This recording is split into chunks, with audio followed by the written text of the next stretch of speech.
Video ini adalah video tugas dari mata kuliah pemrograman berorientasi objek dengan judul tugas pengenalan objek dan kelas dalam pemrograman berorientasi objek.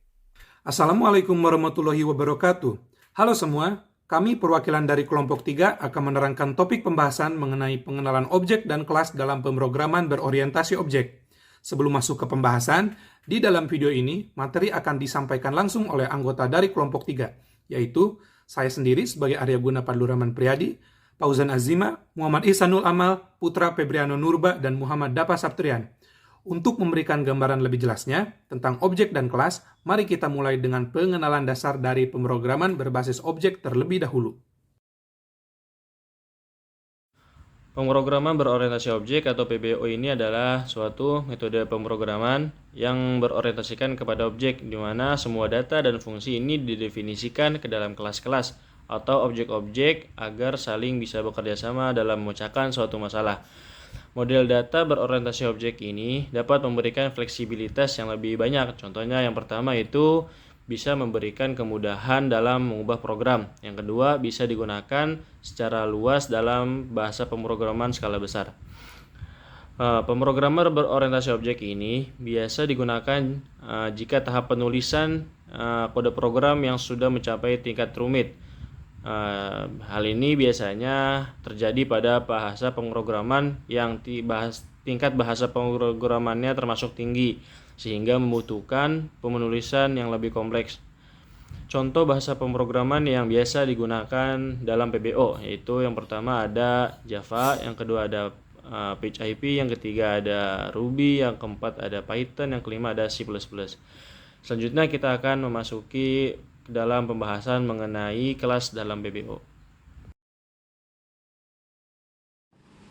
Kelas merupakan cetak biru atau blueprint atau template dari objek.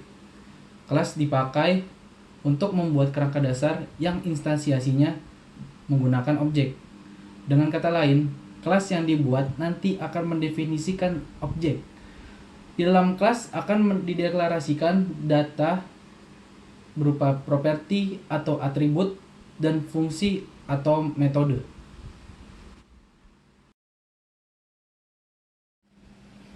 Jika dianalogikan, ketika sebuah pabrik mobil ingin membuat mobil, mereka harus memiliki cetakan atau kelas yang mendefinisikan bagaimana mobil harus terlihat, fungsi atau metode apa yang dapat dilakukan oleh mobil, seperti menambah kecepatan, mengurangi kecepatan, membuka pintu, dan lain-lain. Dan atribut apa yang dimiliki oleh mobil, seperti warna, tipe transmisi, tipe lampu, jenis mobil, dan lain-lain.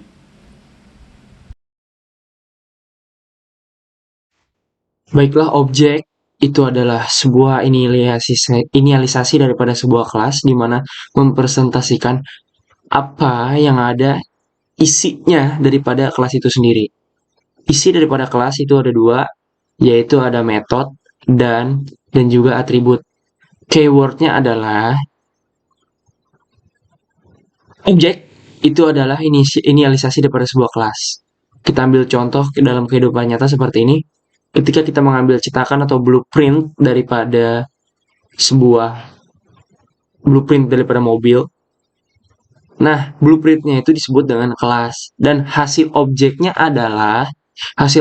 itu berupa bentuk nyata daripada bentuk mobil. Oke. Jadi kelas itu adalah blueprint, sedangkan objek itu adalah hasil nyata. Kalau saya analogikan sebelumnya bahwa kelas itu cetakan blueprint daripada mobil, dan objeknya itu adalah bentuk mobil itu sendiri. Seperti itu.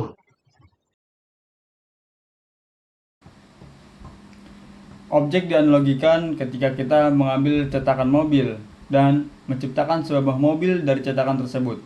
Maka mobil itu adalah objek. Objek memiliki semua karakteristik dan perilaku yang didefinisikan oleh cetakan atau kelas, tetapi dalam bentuk nyata. Terima kasih telah menonton video kami mengenai pembahasan objek dan kelas dalam pemrograman berorientasi objek. Semoga penjelasan yang ada di dalam video ini bisa memberikan pemahaman yang lebih baik lagi mengenai konsep dalam pemrograman untuk teman-teman semua. Dan pastinya memberikan manfaat untuk kita semua. Saya Arya Gunapadlu Rahman Priyadi, perwakilan dari kelompok 3, undur diri. Terima kasih. Assalamualaikum warahmatullahi wabarakatuh.